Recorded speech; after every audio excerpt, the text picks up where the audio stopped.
Mark chapter 6. Jesus feeds 5,000. Soon afterwards he left that section of the country and returned with his disciples to Nazareth, his hometown. The next Sabbath he went to the synagogue to teach, and people were astonished at his wisdom and his miracles, because he was just a local man like themselves. "He's no better than we are," they said. "He's just a carpenter, Mary's boy, and the brother of James, John, Judas, and Simon. And his sisters live right here amongst us too." And they were offended. Then Jesus told them, "A prophet is honored everywhere except in his hometown and among his relatives and by his own family." And because of their unbelief, he couldn't do any miracles among them except to place his hands on a few sick people and heal them.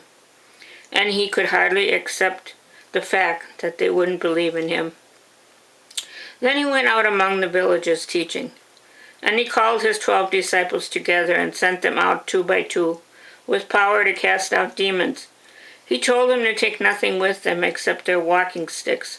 No food, no knapsack, no money, not even an extra pair of shoes or a change of clothes. Stay at one home in each village. Don't shift around from house to house while you are there. And he said, "And when a village won't accept you or listen to you, shake off the dust from your feet as you leave. It is a sign that you have abandoned it to its fate." So the disciples went out telling everyone they met to turn from sin, and they cast out many demons and healed many sick people, anointing them with olive oil.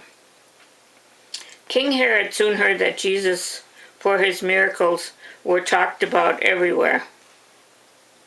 The king thought Jesus was John the Baptist come back to life again. So the people were saying, "No wonder he can do such miracles." Others thought Jesus was Elijah, the ancient prophet, now returning to life again. Still others claimed he was a new prophet like the great ones of the past. "No," Herod said, "it is John, the man I beheaded. He has come back from the dead." For Herod had sent soldiers to arrest and imprison John because he kept saying it was wrong for the king to marry Herodias, his brother Philip's wife. Herodias wanted John killed in revenge, but without Herod's approval, she was powerless. And Herod respected John, knowing that he was a good and holy man, and so he kept him under his protection. Herod was disturbed whenever he talked with John, but even so, he liked to listen to him. Herodias' chance finally came. It was Herod's birthday, and he gave a party for his palace aides, army officers, and leading citizens of Galilee. Then Herodias' daughter came in and danced before them and greatly pleased them all. "Ask me for anything you like," the king said, "even half of my kingdom, and I will give it to you." She went out and consulted her mother, who told her, "Ask for John the Baptist's head." So she hurried back to the king and told him, "I want the head of John the Baptist right now on a tray." Then the king was sorry, but he was embarrassed to break his oath in front of his guests. So he sent one of his bodyguards to the prison to cut off John's head and bring it to him. The soldier killed John in the prison and brought back his head on a tray and gave it to the girl, and she took it to her mother. When John's disciples heard what had happened, they came for his body and buried it. The apostles now returned to Jesus from their tour and told him all they had done and what they had said to the people they visited. Then Jesus suggested, "Let's get away from the crowds for a while and rest." For so many people were coming and going that they scarcely had time to eat. So they left by boat for a quieter spot, but many people saw them leaving and ran on ahead along the shore and met them as they landed.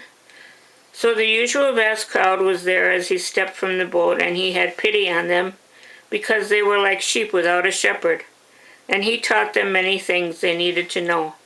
Late in the afternoon his disciples came to him and said, "Tell the people to go away to the nearby villages and farms and buy themselves some food, for there is nothing to eat here in this desolate spot, and it is getting late."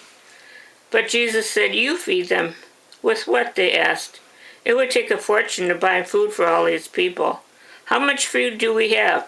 Go and find out." They came back to report that there were 5 loaves of bread and 2 fish. Then Jesus told the crowd to sit down, and soon groups of 50 to 100 were sitting on the green grass. He took the 5 loaves and the 2 fish and looked up to heaven, gave thanks for the food. Breaking the loaves into pieces, he gave some of the bread and fish to each disciple to place before the people. And the crowd ate until they were full. There were about 5,000 men there for that meal, and afterwards 12 baskets of scraps were picked up off the grass. Jesus walks on water. Immediately after this, Jesus instructed his disciples to get back into the boat and strike out against the lake of Bethesda, where he had to join them later. He himself would stay and tell the crowds goodbye and get them started home. Afterwards, he went up into the hills to pray. During the night, as the disciples in their boat were out in the middle of the lake and he was alone on land, he saw that there was in serious trouble, rowing hard and struggling against the wind and waves. About 3 o'clock in the morning, he walked out to them on the water. He started past them, and when they saw something walking besides them, they screamed in terror, thinking it was a ghost, for they all saw him. But he spoke to them at once. "It's all right," he said. "It is I. Don't be afraid." Then he climbed into the boat, and the wind stopped. They just sat there unable to take it all in, for they still didn't realize who he was, even after the miracle that evening.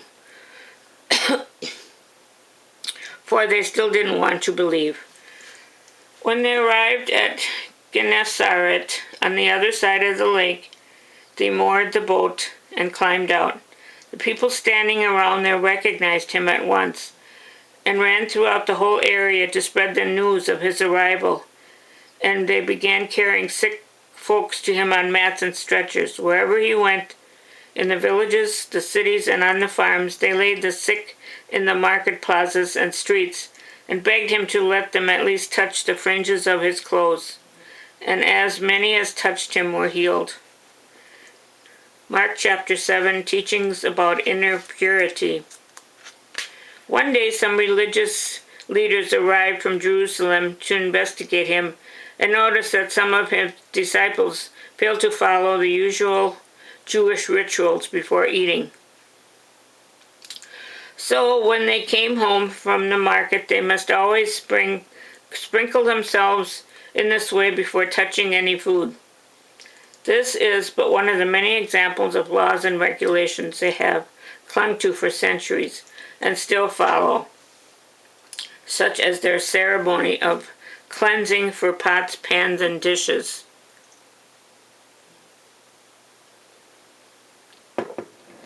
So the religious leaders asked him, "Why don't your disciples follow our customs? For they eat without first performing the washing ceremony." Jesus replied, "You bunch of hypocrites. Isaiah the prophet described you very well when he said, 'These people speak very pretty about the Lord, but they have no love for him.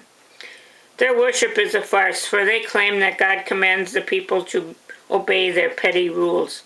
How right Isaiah was, for you ignore God's specific rules and substitute your own traditions.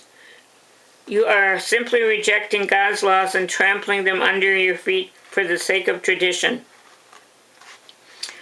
For instance, Moses gave you the law from God, 'Honor your father and mother.' And he said that anyone who speaks against his father or mother must die. But you say it is perfectly all right for a man to disregard his needy parents, telling them, 'Sorry, I can't help you, for I have given to God what I should have given to you.' And so you break the law of God in order to protect your man-made tradition." And this is only one example. There are many more. Then Jesus called to the crowd to come and hear. "All of you listen," he said, "and try to understand. Your souls aren't harmed by what you eat, but by what you think and say."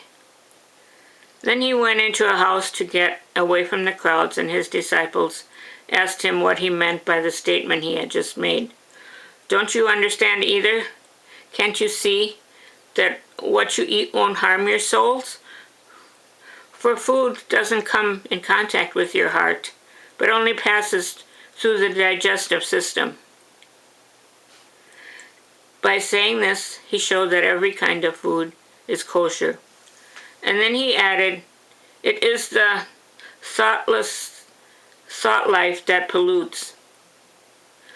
From within, out of men's hearts, come evil thoughts of lust, theft, murder, adultery, wanting what belongs to others, wickedness, deceit, lewdness, envy, slander, pride, and all are folly. All these vile things come from within. They are what pollute you and make you unfit for God. Then he left Galilee and went to the region of Tyre and Sidon, and tried to keep it a secret that he was there, but couldn't, for as usual the news of his arrival spread fast. Jesus casts out a demon. Right away a woman came to him whose little girl was possessed by a demon. She had heard about Jesus, and now she came and fell at his feet, and pled with him to release her child from the demon's control. Jesus told her, first I should help my own family, the Jews. It isn't right to take the children's food and throw it to the dogs. She replied, that's true, sir, but even the dogs under the table are given some scraps from the children's plates. Good, he said, you have answered well, so well that I have healed your little girl. Go home, for the demon has left her. And when she arrived home, her little girl was lying quietly in bed, and the demon was gone. From Tyre he went to Sidon, then back to the Sea of Galilee by way of the 10 towns. A deaf man with a speech impediment was brought to him, and everyone begged Jesus to lay his hands on the man and heal him. Jesus led him away from the crowd and put his fingers into the man's ears, then spat and touched the man's tongue with the spittle. Then looking up to heaven, he sighed and commanded, open. Instantly the man could hear perfectly and speak plainly. Jesus told the crowd not to spread the news, but the more he forbade them to do this, the more they made it known. For they were overcome with utter amazement. Again and again they said, everything he does is wonderful. He even corrects deafness and stammering.